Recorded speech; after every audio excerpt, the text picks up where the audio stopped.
How would you introduce yourself? We're starting? We're just talking. Okay. How would I introduce myself? I'd say I'm a kid. Yeah. Yeah. In what ways? I feel light. I enjoy just having fun in a lot of silly ways. And I think that really sums it up.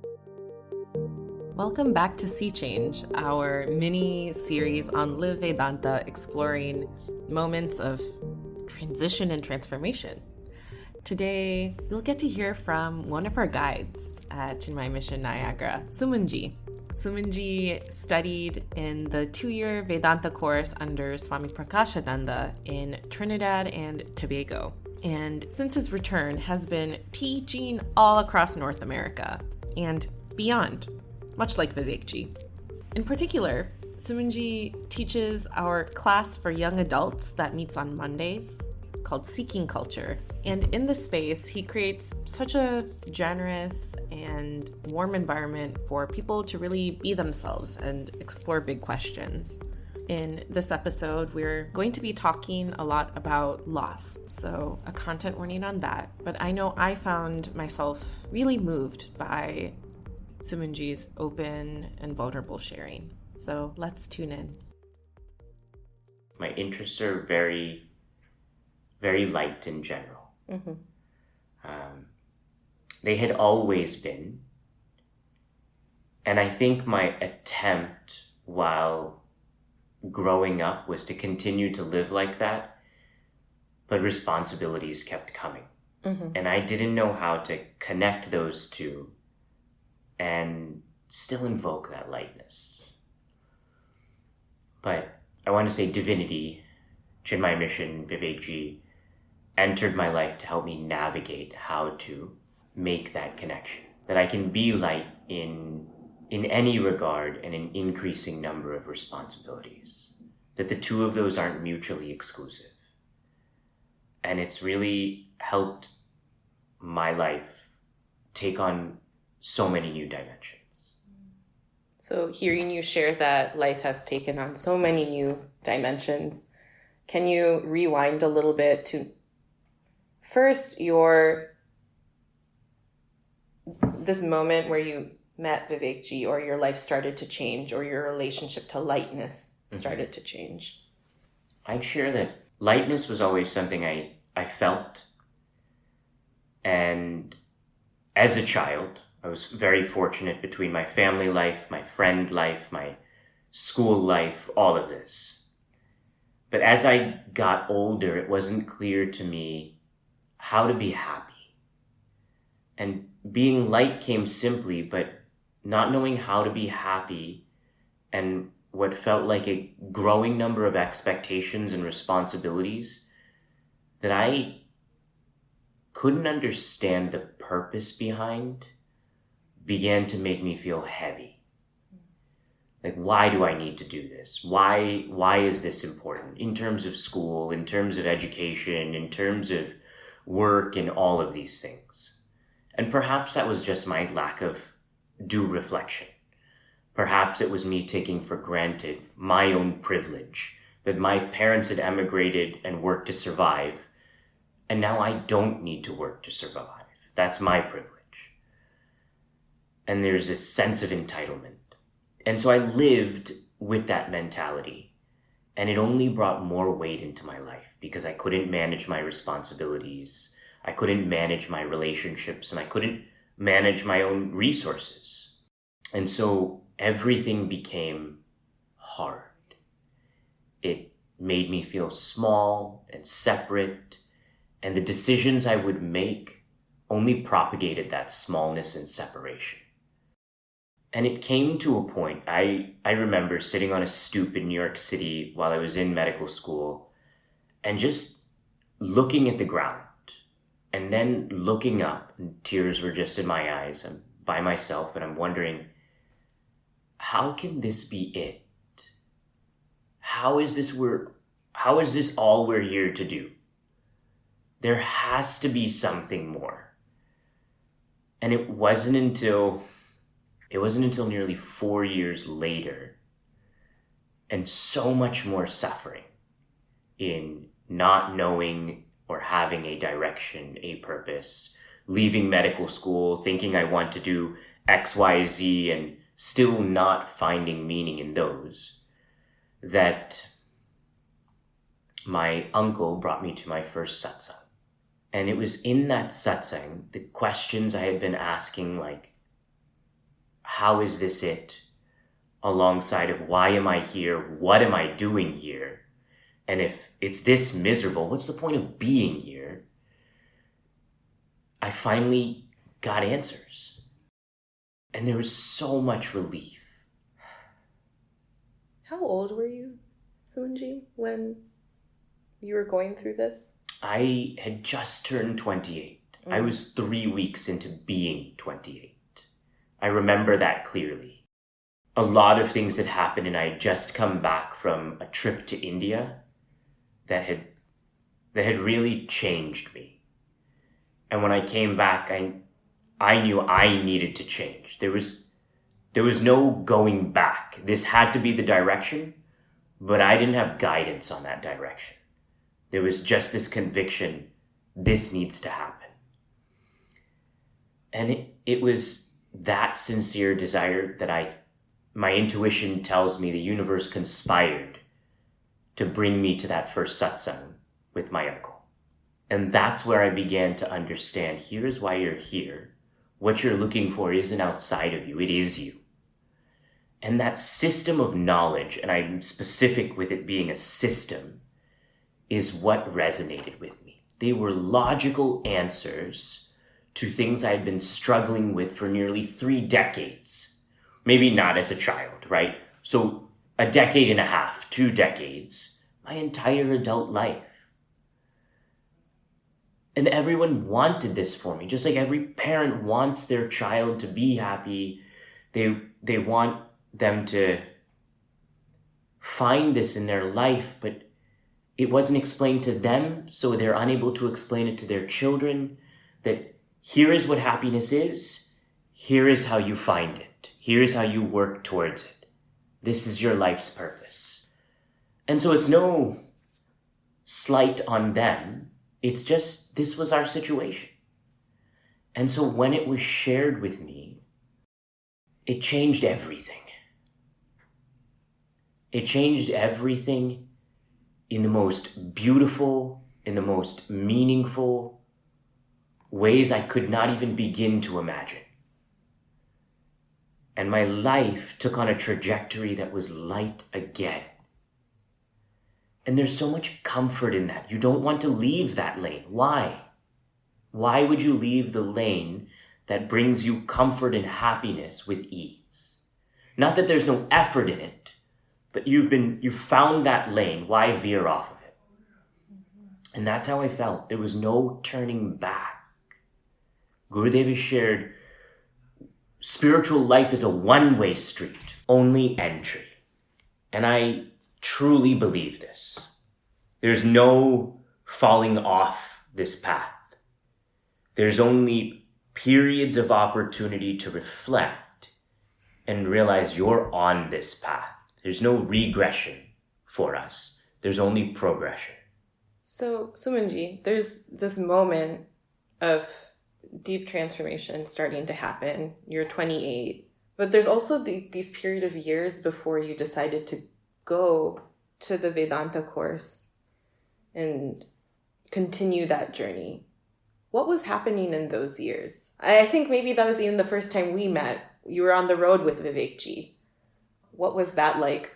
How did you make the decision to just get on the road with a guide? It's funny that you mentioned that was the first time we met, because I distinctly remember coming to your home and having a meal. And I think this is the first time I'm telling you this. But when we met, I thought you were super skeptical of me. Like, who is this roadie? And why is he tagging along with Vivekji? Like, he's just showing up, he drives in places, and now he's in our home eating food. He didn't even introduce himself. I didn't. I just kind of like hung out in the background, like quite shadily. And this was the vibe I got from our relationship. And it's awesome to just see how it's transformed. That period of time, the best way I describe it is preparation. That I wanted to change, I didn't know how to change, and now a catalyst for that change, clarity on how to change, entered my life. And it was in this form of this knowledge, Advaita Vedanta, through Chinmaya Mission. And specifically, it was embodied in Sri Vivekji. And it really felt like divinity was embracing me wholeheartedly, because my work provided me opportunities to not even check in. I just got to roam around and work, air quotes, right? But really, it's not that I was just hanging out and watching Netflix and playing video games. I was serving the way I could, which was driving Vivekji around, doing little things for Vivekji that I could do.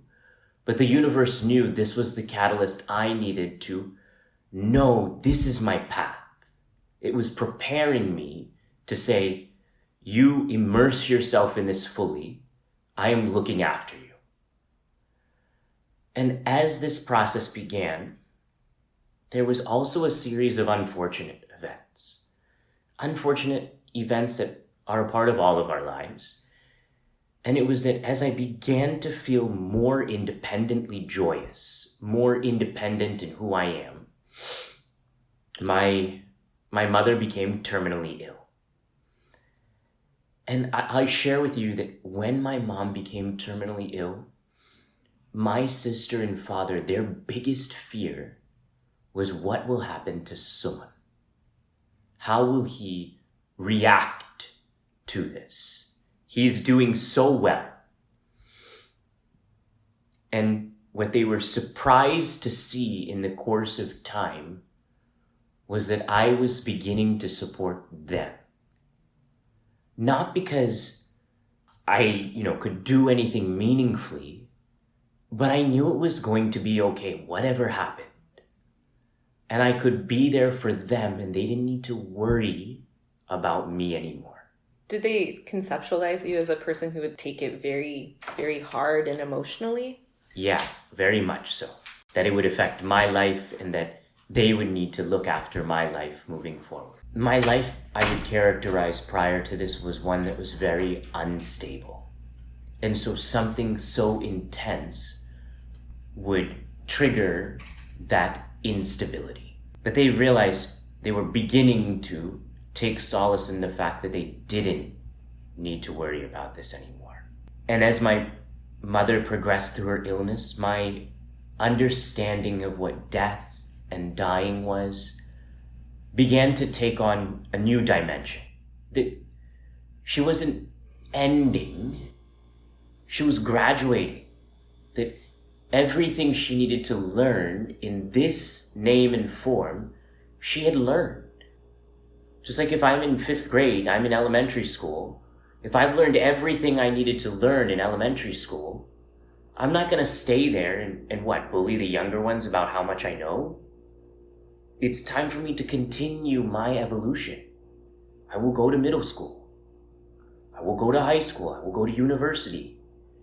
And that this process of change in name and form was nothing more than a celebration, a graduation.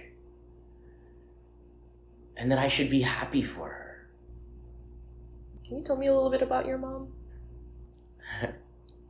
Whatever you feel like sharing. Yeah. I only ask that because I think a lot of people go through this experience, and however the way you're describing going through this experience might feel out of reach. Mm-hmm.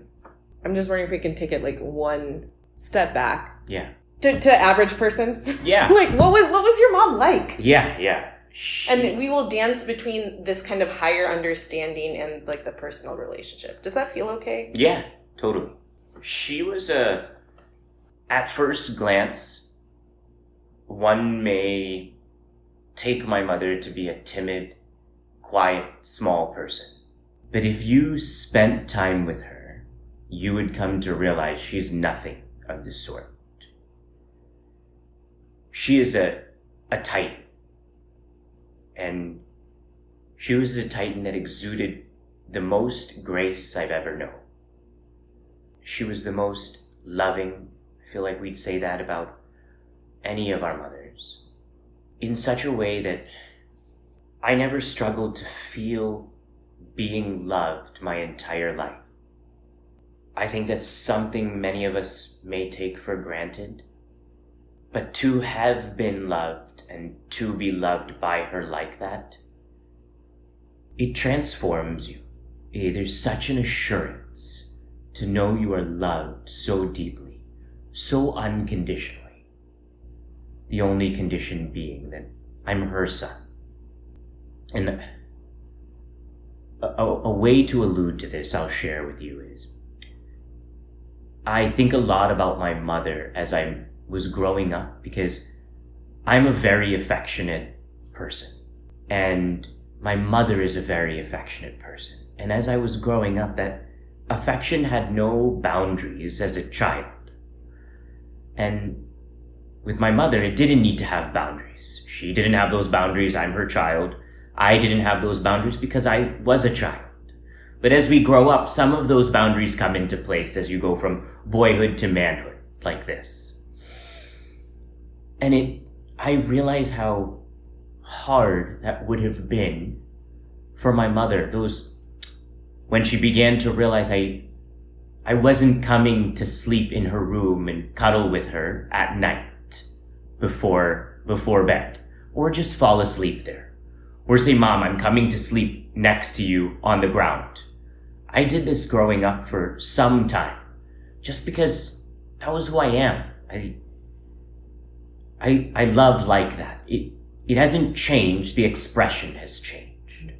But I think of a very specific moment, comedically, but also bittersweetly, when I was in 6th grade, and my mind is turning to the opposite sex, and there was a school dance, and I wanted to take this girl, and I was very nervous, and I found out she had a field hockey game, and I wanted to surprise her. We were friends. I wanted to ask her. So I don't have a bike. I don't have a car. I rollerbladed to a florist and I bought a rose and I came home. I kept the rose with me. So you rollerbladed to the florist and got a rose? Yes. Then what happened? So I brought it home. The field hockey game was in the evening and my mom came across this rose. And she came and she hugged me and then she showed me the rose and she was so happy. She was like, oh yes, it was Valentine's Day. So she was thinking this rose was for her, that I had bought this rose to give to her on Valentine's Day. And in that moment, it didn't register with me and I couldn't even soften the blow. You know what I mean? Like, oh yeah, Mom, that's for you, as though I'll go get another one. Like my mind was just elsewhere. Like I gotta give this rose to this girl and go to this dance. I gotta rollerblade to that field hockey game. And I just like blurted out to my mother. I was like, no, Mom, that rose isn't for you. It's Valentine's Day. I gotta go ask this girl to this dance. And she looks at me and she smiles as though there's nothing happening. She's like, oh yeah, okay, no problem. And I didn't think about that moment till years later when really my mother was gone. That her experience was to support me rather than think about how this rose was for her. She was like, yeah, give it to that girl. Go to the dance. You'll enjoy. But then as I switched those roles, how saddening it must have felt as a mother to begin to see that change in our relationship. That my love was also being directed elsewhere. And her love ever directed at me. That I occupied such space in her heart and in her mind, in her thoughts. There's such tenderness in your relationship with her, Sumanji. Yeah. It feels like I feel it now. I feel like I know her through you. And maybe it's fast forwarding a little bit again, as this love that had started to direct externally for this period of life is now actually directed internally towards yourself, as you're wrestling with big questions, finding answers, understanding why things are the way they are. And also then this news of your mother's illness. What was your relationship with her like during this period of time? When we understood that she wasn't going to get better, the part that tore at me the most was that I finally felt I had become a person that could be my mother's friend, that could be my parents' friend. That our relationship didn't have to be this one-way relationship it had been for as long as it had been. And when we finally arrived at this place together, it was time for my mother to leave, to graduate. And it saddened me so much because I wanted that friendship so deeply with my mother. I felt there was so much I could learn from her, continue to learn from her, that we could learn from each other, and we could enjoy each other's company. It's the relationship I have with my father now, and it's awesome. But she was ready for something greater. It was a challenging time, additionally, because as her health was declining, I had come to conclude that what I had been learning, I can't learn casually.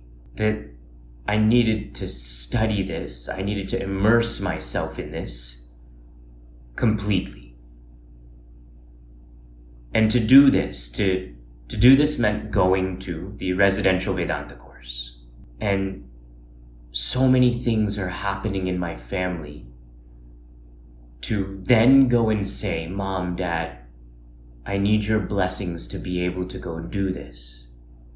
And it's happening in 6 months. Not knowing, maybe she'll get better, maybe she won't.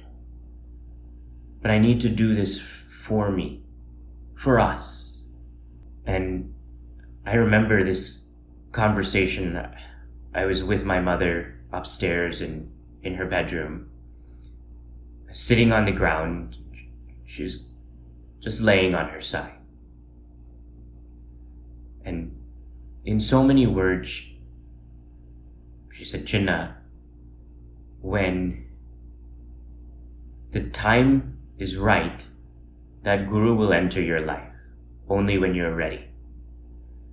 And it's clear to me that you're ready, and this is what you must do.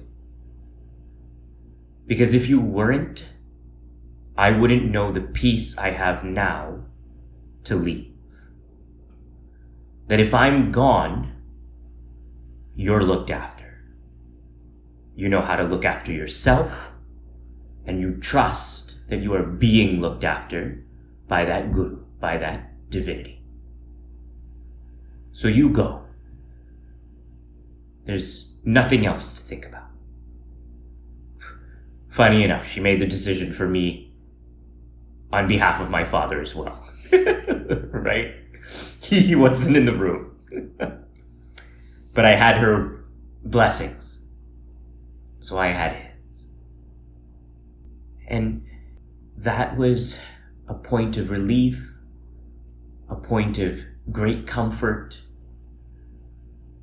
And as I moved through those 6 months, my mother did pass away.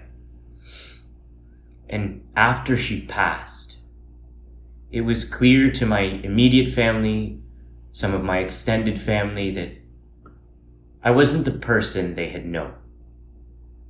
In the sense, they always knew there was a wonderful human being there, but that human being was confused.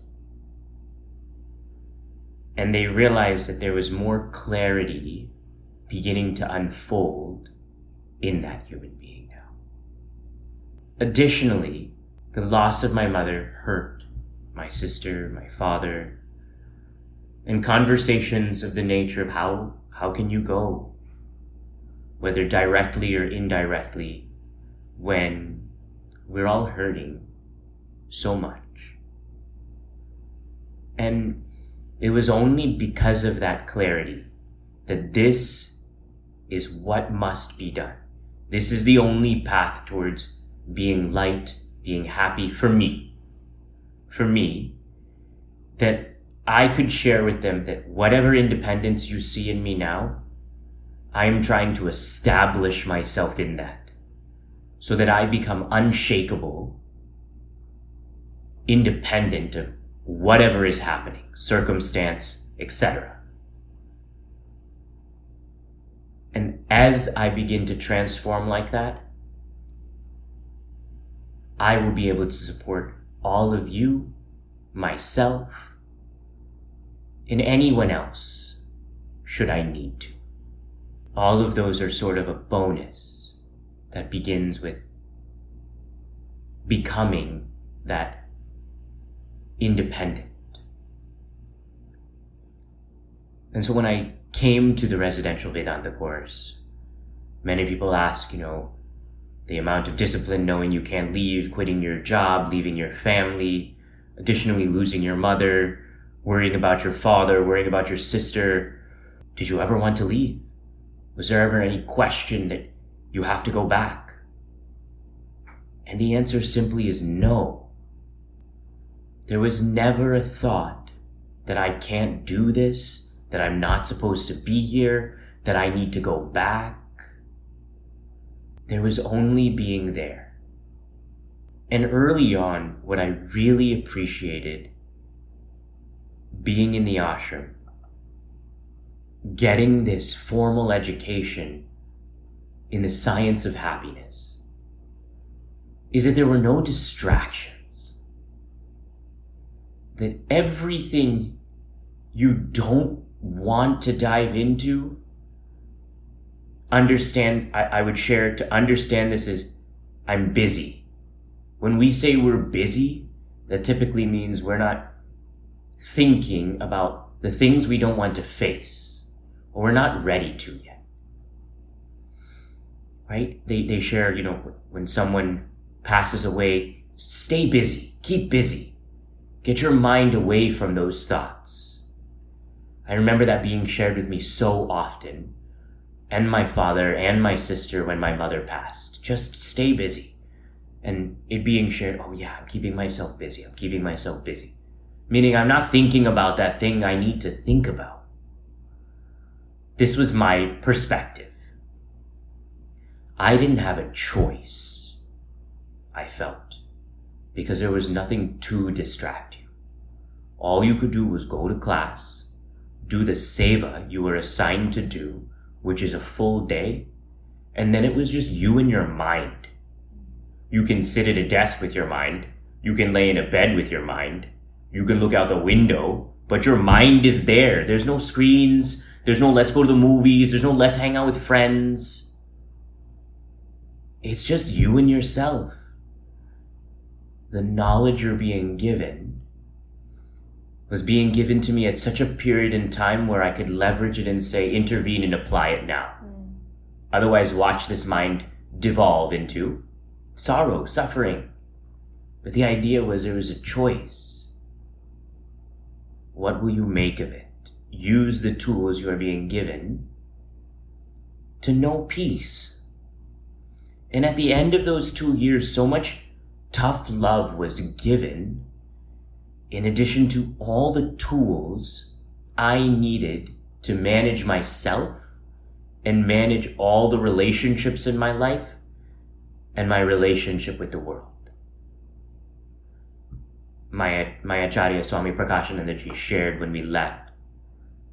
He would always share, I want to say, sort of to make sure he covered all the bases amongst us as students, like, You're being given all the tools and knowledge you need.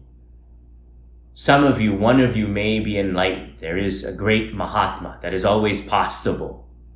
But looking at us like, I don't think it's you just yet. Like, it's not going to be listening today that's going to catalyze that transformation.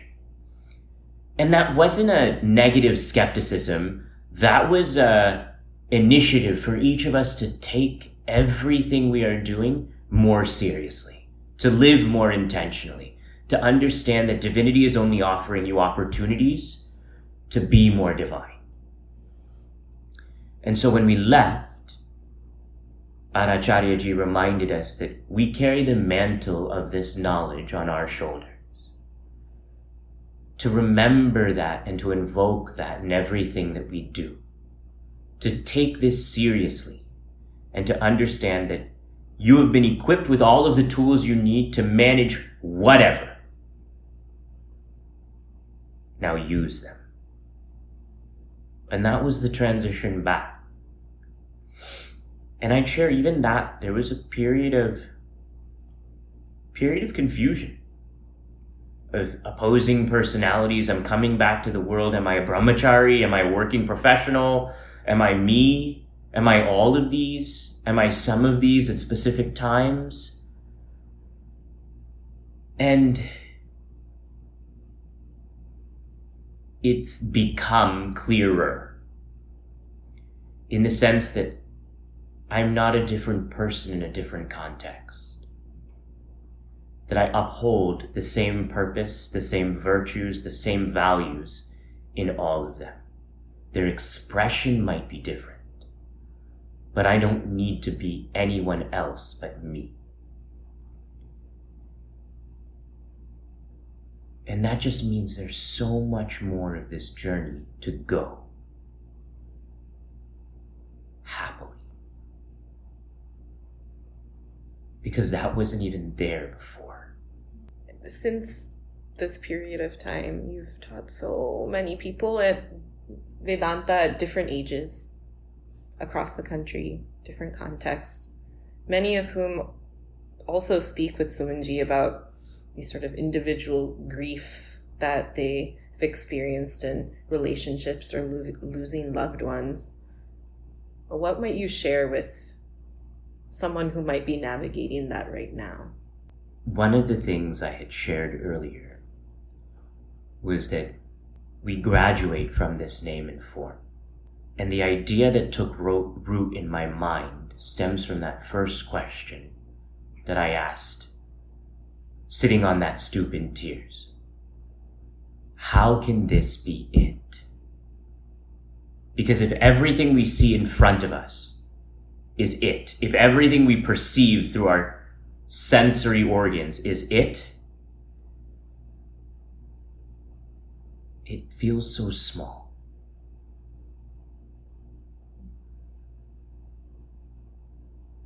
So I should begin to look beyond this. That this isn't it. This is the means to it. Capital I. This is the means to being happy.